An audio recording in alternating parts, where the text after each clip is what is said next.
Right, what we have here is what we would like to think of as a complete safety and quality control system for rental equipment going out on hire. The system itself conforms with the new or the forthcoming BSI standard on PAT test, which I'm sure are you aware of this? Yes. Yeah, good. There we are. Is that compliant or not? It's also compatible with the VDE 071072 and also the Australian New Zealand PAT test standards. So we've tried to ensure that it is compatible with every piece of standard literature that we could find. And to take you straight into it, what we have here is the user, the operator screen, and we have the username and the job. And I've already entered in a part number which would normally be inserted by a scanner. Okay? And we go enter, and it takes us to the first screen, which is the preparation. Now what we've tried to do is look at a one-touch method for a kit in a warehouse. So that is, the prep should be very much, the testing should be very much part of the preparation of the kit. And this in itself defines what the preparation is. So where you have a large warehouse, where there's a turnover of staff or a requirement of temporary staff, there's a way for them to be guided through the procedure that you deem to be correct to get kit out on the road safely. So we have basically instructions that can include a graphic, like here. So we just, and then we move into the visual inspection, which is again a key part of the PAT test process. And that can be multi-step as well. And then we drop into the bonding resistance test. And it runs connecting. And there's an embedded connectivity test in there to ensure that there's a piece of equipment attached and plugged in. And you can see that I've set the test length to be 3 seconds. And we're now into the insulation resistance test. Again, the connectivity test is passed. It runs it, and you can see that there we have virtually no resistance at all, and it passes that. Then we drop into the functional test. You can see the lamp comes on, and we can set that for the lamp to stay on, or for indeed we can set it for any product that we're testing for the power to remain on, so that various tests could be carried out on it. But in this case, again, we set it to a short test. The guy's satisfied, he goes okay, and it drops into the next test procedure. The same procedure is for cable test. Again, normally we would scan this in.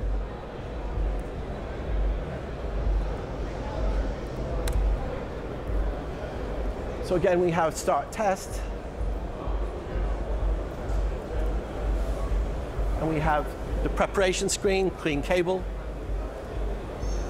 inspect the plug, inspect the socket, run the continuity test.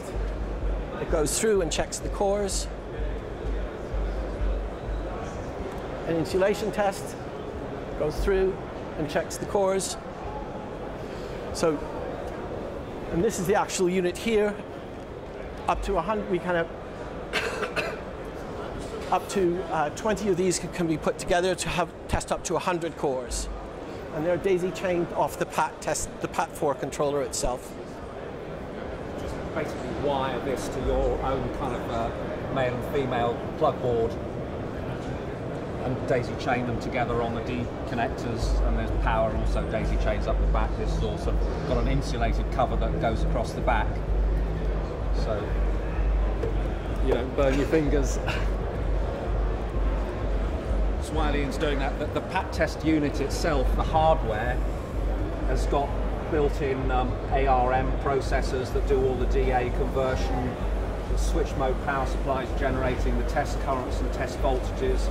They're all completely configurable, so you can do your earth bond testing with a 25 volt or 2 volt or whatever voltage you want, and all of the AD conversion is all done in the unit, and then reports to the software what the results are and streams results. So you can waggle cables while you're running a test and actually see that there are no breakages. You'll actually see a graphical display of the result.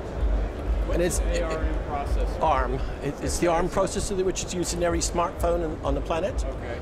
So it's the Cambridge company.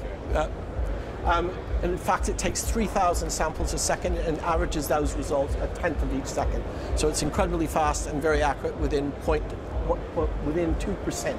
plus or minus. Yep. And in the software, we also have the facility to set up forms. And so, for example, we could set up a Loader form or an interactive form. And I happen to have another one set up here.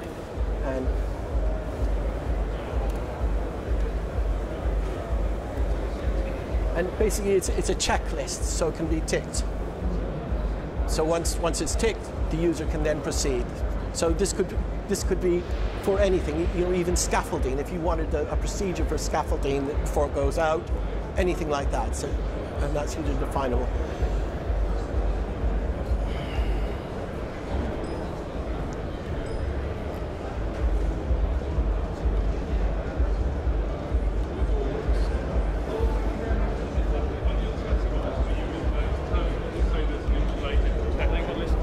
Is there an interlock to stop you driving the test without the cover on? 3 minutes. Right. You don't feel the need for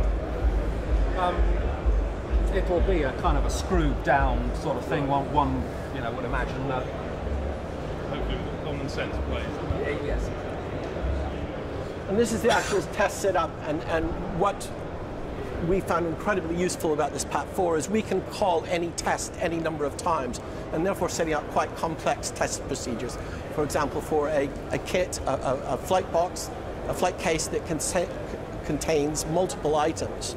So the rental software calls up a kit, and then this in turn calls up the tests for that kit. Right? Very quickly, in terms of integration, we have worked very hard to make this really easy to integrate into rental systems, hire systems, and in fact we have done a couple as well as some bespoke ones. It's a SQL database.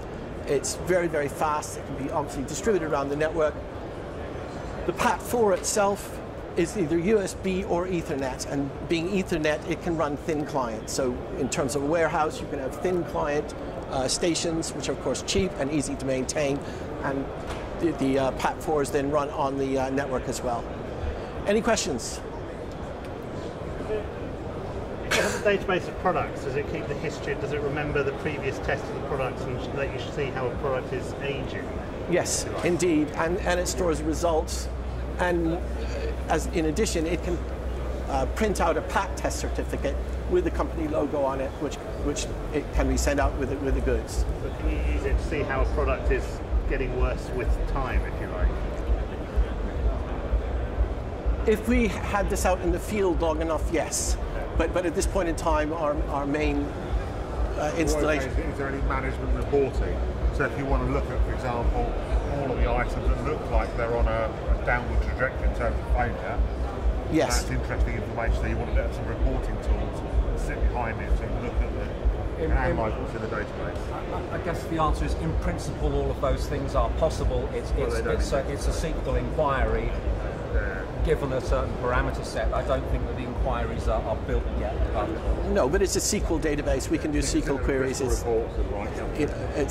But I think the major problem is ensuring that the test and putting the test probe on is so consistent that you get a set of consistent results that really reflect the way in which the product is behaving. I think that's the key thing, because you're dealing with different operators. They might hang it a different way. But it is possible, in answer to your question. Certainly in the functional test, being able to see, the kind of the power requirement, let's say for large lamps, that kind of stuff. That as they age, the power requirement changes, and so you could actually start to judge this lamp is aging now. Perhaps it should be changed. That kind of stuff is certainly. 1 minute, gentlemen. Any last questions? How much? A full 20-core system with a PAT tester would be, and the software would be getting on towards £7,500.